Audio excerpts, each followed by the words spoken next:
Ayun, ano na natin to? Nililinis na natin kasi tapos na naman natin. Yung isa, ayun, isa-shine ko pa to.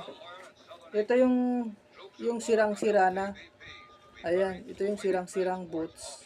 Tapos ito naman yung nagawa natin na botas na combat. Ayan. Ayan, yan siya. Ito na yan. Bali, ito na yung pinaka-repair natin dito sa taas niya. Ito kasi yan yung dating sira niya, butas. Kung nakikita nyo, wasak na wasak. Mas grabe ito yung nangyari dito. Wasak na wasak talaga yung right kanan niya kaysa dito sa left. Itong left pa, medyo mild pa to eh. Ito talagang wasak. Halos wala nang makitang pattern. Kaya ang ginawa ko, inuna ko yung right yung wasak na wasak para itong left mag-guide ko pa rin yung tamang sukat niya. Kaya makikita natin yung ano natin. Ito, bali natahi na siya. Bali, shine ko pala. Shine ko na lang siya. Bali, lilinisin ko na lang. Sinubukan kong tanggalin sa tubig. Hindi pala matatanggal tong ano niya. Kapit na, mansyad. Ano na? Ayun. Bali, i-shine na natin tong combat. Ito pala yung nilalagay kong pang shine. Marlon's dressing. Ito pala, kapit na kapit to pagka nilagay natin. Tapos, ito, mabilis lang matuyo.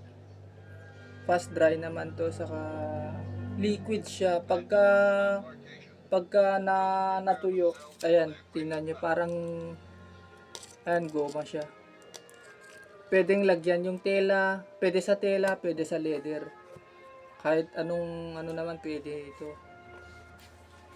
Wag lang sa mga makikintab tulad ng mga wet look, mga ganyan. Kasi pag wet look, parang ano siya, nagda-dry.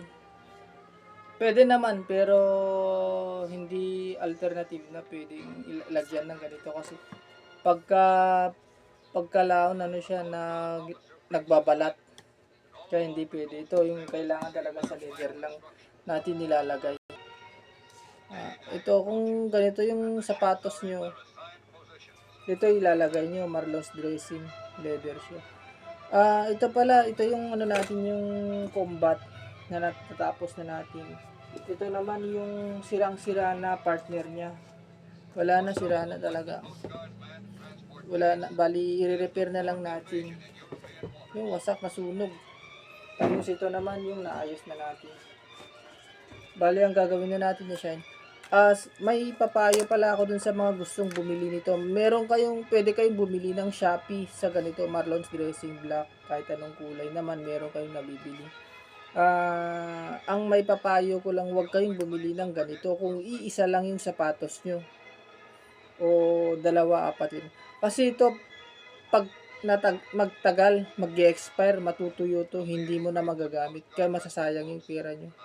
Kaya kung isa lang yung sapatos nyo, punta na lang kayo sa Kiwi, yung wax pang shine. Ito kasi hindi rin pwedeng araw-araw lalagyan mo ng ganito yung sapatos mo, hindi magandang gawin yun. Kailangan minsan lang.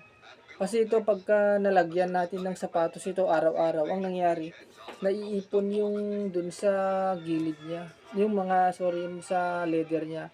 Itong ganito niya, maiipon yan.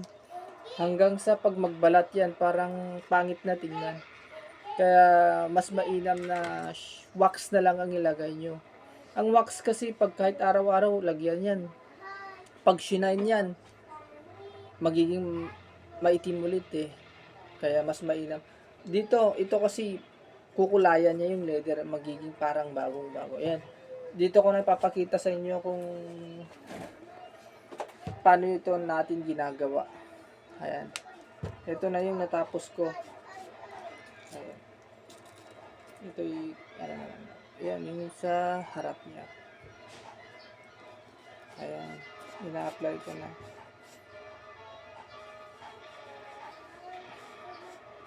Ito pala kung itong puti na niyan, hindi kaya ng marlons dressing na pangkulay ang ginagawa ko. Kinukulayan natin ng dye black. Wala kasi yung dye black na. Medyo napakita ko sa inyo yung dye black na nilalagay ko dito. O wala. Hindi ko na alam kung saan nilagay yung dye black. Ito. Ito pala yung dye black. Ayan, dye black yan. Leather dye. Pero ang kulay nito blue. Ang kailangan natin black. Ay, pwede na tong ano yung isang ano na muna natin gamitin. Ay, may black pala ako. Ayun. Ito black. Ito gagamitin natin sa isa. At sa ano na muna, itong marlons dressing na muna. Itong lagyan natin. Pwede naman.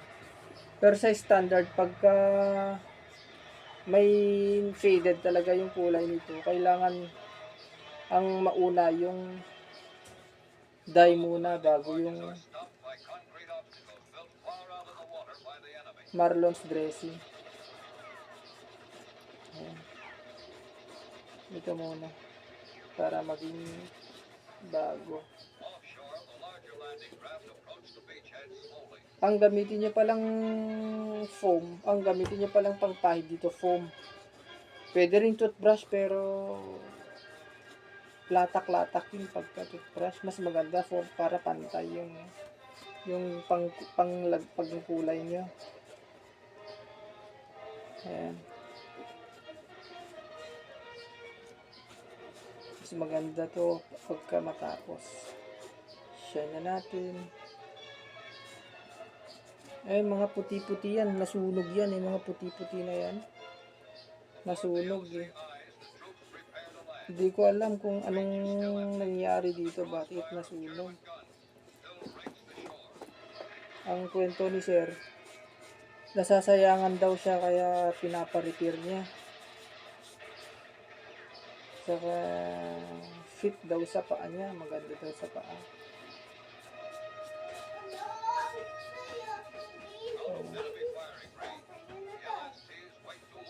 Bali ang ginawa natin dito sa leather, kung ano yung sukat pala dun sa leather, yun sa dating original na sukat dito, ganun din ginawa ko dito sa sukat ng nilagay natin leather, para at least kahit may mabago man, ganun sukat pa rin ang kinalalabasan pag fit sa paa, wala pa rin nabago. Habang nagsashine ako, naaalala ko tuloy nung pag-aaral ako. Yung sapatos ko, ginagamit kong, kasi brown yung sapatos ko nun. Kahit bawal magsuot ng brown shoes, ang ginagawa ko, floor wax ang nilalagay ko, pang shine. Pwede naman pala. Ayan. Ito na pati itong swelas, damay na natin pinakababa niya para magmukhang pogi naman itong sapatos ni sir.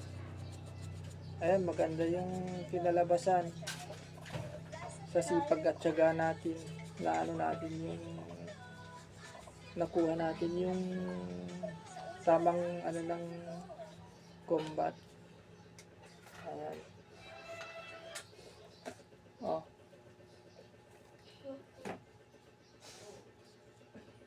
Ayan. Ito patapos na. Patutuin ko na lang mamaya, tapos lalagyan ng marlons dressing dye black. Tignan nyo, may puti pa din dito sa swelas niya. Parang simento na, ewan ko kung semento o dahil sa usok.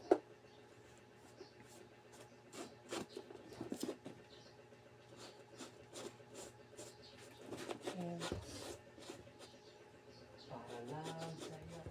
Ito yung magandang gamitin lalo na sa ganitong leather, sa may mga canvas. Ayan. Tapos lalagyan na natin siya ng leather dye. Ito yung black, dye black.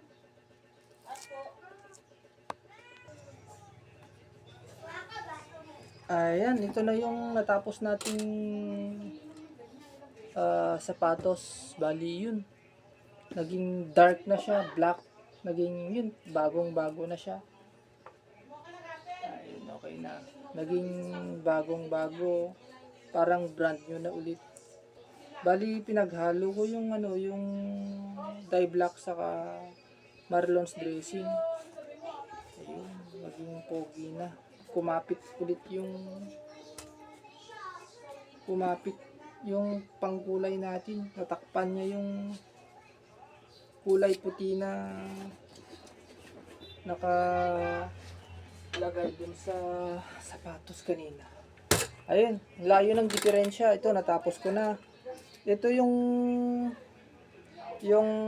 ano niya, yung sira.